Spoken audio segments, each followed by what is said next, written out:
Bien, en el punto 3 lo que tienen que hacer es volver al archivo sobre las características del relato fantástico y leer también la parte en que comenta el relato maravilloso y las relaciones entre uno y otro. Y ustedes ahí buscan 3 características de cada uno.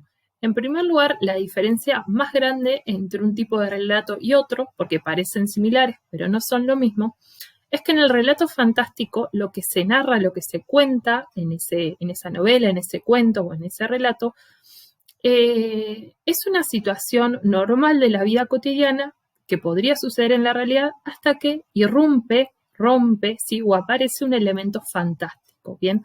Un elemento que no pertenece a ese mundo similar a la realidad que se cuenta en ese relato, ¿sí? Algo externo aparece y rompe con esa cotidianidad. Por ejemplo, en la Metamorfosis tenemos un joven durmiendo en su cuarto normalmente, con un trabajo, una familia, y de un momento a otro se despierta convertido en bicho, ¿sí? Ese es el elemento fantástico.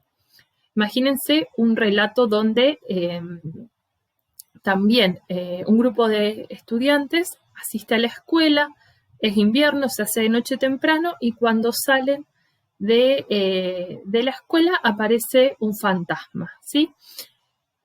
Después el cuento puede derivar y continuar siendo de terror, pero mientras tanto hay un elemento extraño, fantástico, que interrumpe dentro de ese relato, ¿sí? Un elemento que generalmente no sucede en la vida cotidiana, ¿sí? No vemos fantasmas o seres humanos convertidos en bichos, ¿no? Por otro lado, el relato fantástico es un relato donde el mundo, ¿sí? En donde transcurre esa narración, es un mundo que contiene elementos maravillosos y que es normal para ese mundo, para esa narración, ¿sí? Imagínense, por ejemplo, algo que ustedes conocen es la película Shrek, ¿sí? La película Shrek transcurre en un mundo medieval, de la Edad Media, ¿sí? De caballeros, de princesas, de reinos, y hay elementos maravillosos que son normales para ese mundo, ¿sí? Hay ogros, hay hadas, hay animales que hablan, ¿sí? Hay personas que sufren transformaciones,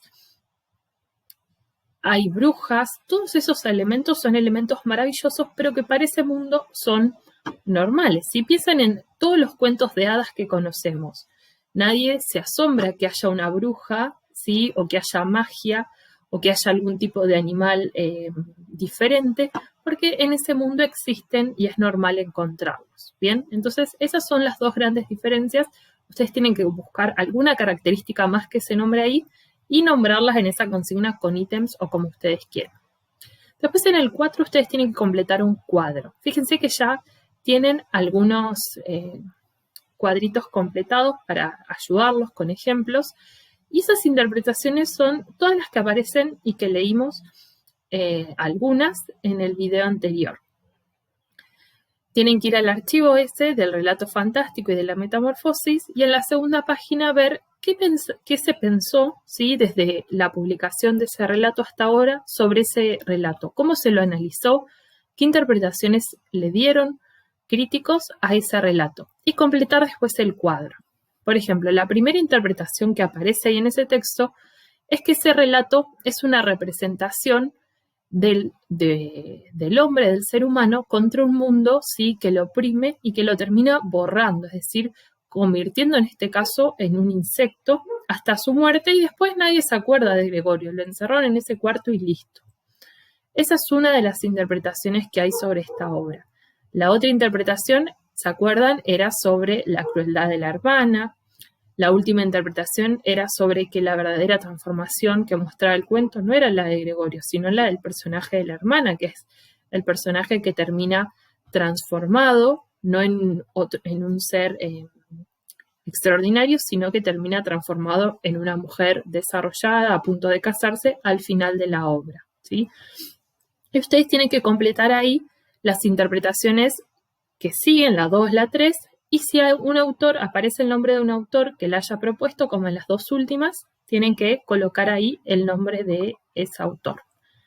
Pueden hacer el cuadro en su carpeta y rellenarlo porque este cuadro es chiquito y por ahí no les va a alcanzar el lugar, el que está en la fotocopia.